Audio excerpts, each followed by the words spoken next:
कि इतनी ज़्यादा मीम्स बनाई गई हैं उनके लिए, इतनी ज़्यादा जो है वो बातें लोग उनके बारे में कर रहे हैं, जिसमें ख़ास तौर पे ये भी बात कर रहे हैं कि औरत के ख़िलाफ़ ही बात करते हैं खलील रहमान कमर साहब और औरत के पीछे ही मर बैठे, उसी के पीछे निकल पड़े। तो भाई ये वाली जो सिनेरियो मैंने आपको फिर बताया कि ठीक है, इंसान का अच्छा बुरा जो इमेज है वो ही आपको मैच मिक्स करके एक कंप्लीट इंसान बनाता है। तो जो आपके लफ्ज़ है, आपके जो बात है, आपका जो भी कहना है, उसके साथ आपकी पर्सनालिटी ना मैच होनी चाहिए। मगर मैं आपको एक रिक्वेस्ट करूँगी, किसी की दिल आज़ारी होती है, इतना ज़्यादा ट्रोल ना कीजिएगा, क्योंकि देखें मैं आपको यही फिर मैं नाम लेती हूँ, इतना बड़ा एंकर, ठीक है, इतना बड़ा एंकर जो इस दुनिया से आपको पता है चले गए, आप लोगों ने इतना उनको ट्रोल किया। आमिर लियाकत साहब की बात कर रही हूँ, इतना ज़्यादा ट्रोल किया, इतना ज़्यादा ट्रोल किया, तो तकलीफ़ होती है इंसान को। किसी की गलती हो या कुछ ऐसी बात हो तो माफ़ कर देना चाहिए।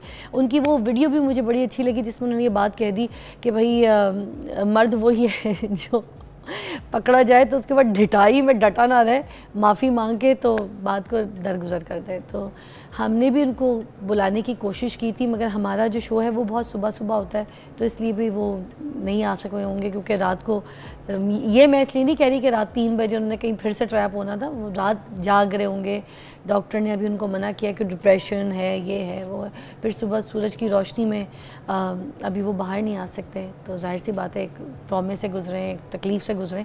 तो आई रिक्वेस्ट एवरीवन, इतना ज़्यादा ट्रोल ना करें, इतनी ज़्यादा बात ना करें, किसी की दिल आज़ारी ना करें, ठीक है। अब आगे चलें, बात को दरगुजर करें, ठीक है। किसी ने माफ़ी मांग ली है, माफ़ी के बाद आप बात को आगे लेके चलें। सर और भी बताइएगा आगे हनी ट्रैप में क्या क्या वाक़ये हैं जो हम आप से मतलब जानना चाहेंगे, लोगों की अवेयरनेस के लिए स्पेशली। आज डिस्कस भी खलील साहब को इसीलिए किया हमने। जी, मैं उसमें थोड़ा सा ऐड करना चाहूँगा ट्रोलिंग के हवाले से।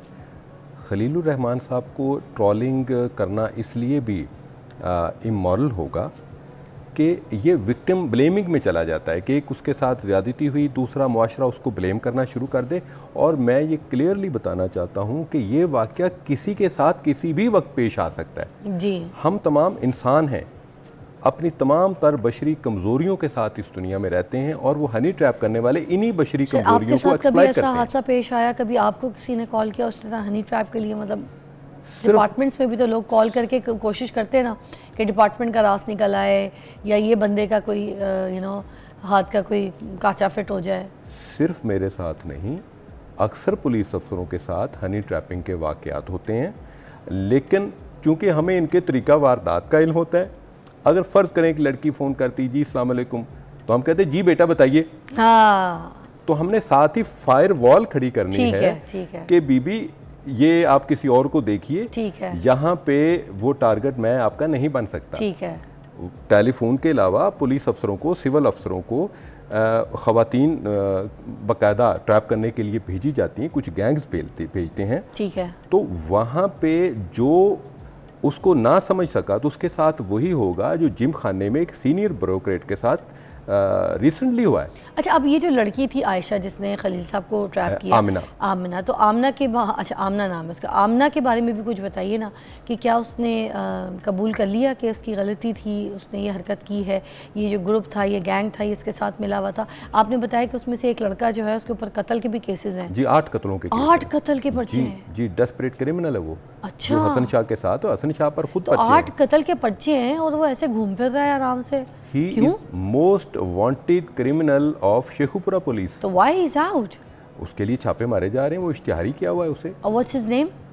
अभी हम नाम उसका थोड़ा सिगा राज में इसलिए रखेंगे कि हम उसके बहुत इंशाल्लाह करीब पहुंच चुके हैं। बाकी आप ग्रुप को पकड़ने की कोशिश कर रहे हैं, मजीद गैंग आगे देख रहे हैं, रिंग लीडर को पकड़ने की कोशिश कर रहे हैं। हसन शाह वो बंदा है जिसने ये सारा मास्टरमाइंड किया। ठीक है। और उसमें आमना अरूज को, तो आमना का क्या बयान है वो भी बता दीजिए अभी। आमना का प्रोफाइल और बयान मैं आपको बताता हूँ। आमना पढ़ी लिखी लड़की है, मॉडलिंग करती है, मुख्तलिफ प्रॉपर्टी ऑफिस में जॉब करती रही है। अच्छा। ड्रामों में काम करने की शौकीन है। ठीक है।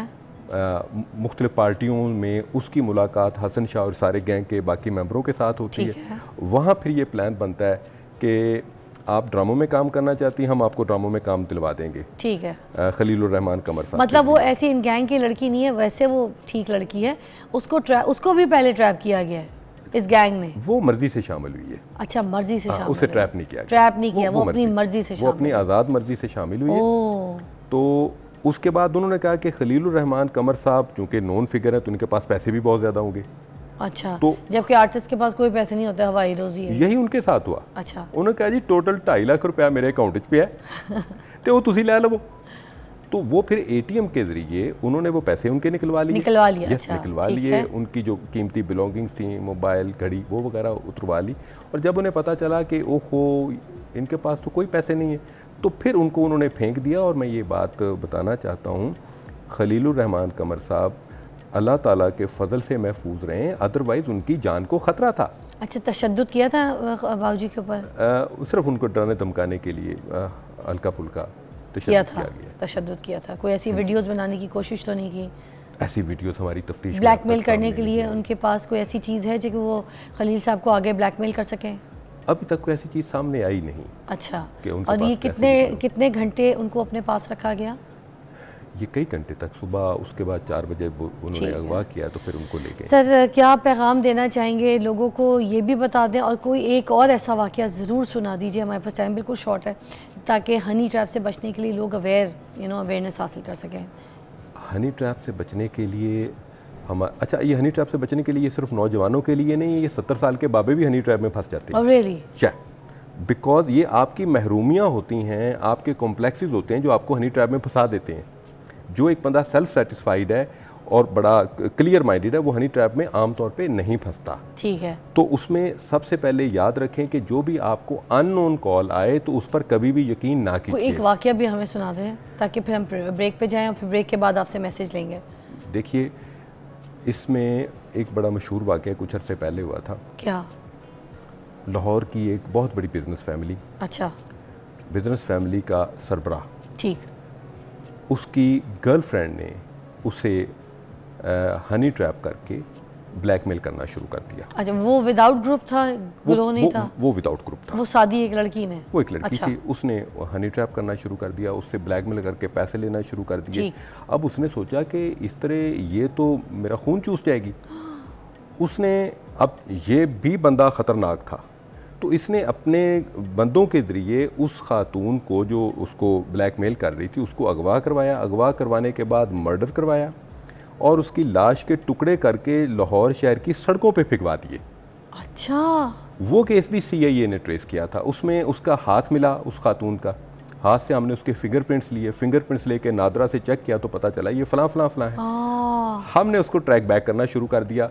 चंद ही दिनों के बाद पुलिस के हाथ उस चौधरी साहब की गर्दन पे थे कि जनाब ये सबूत हैं।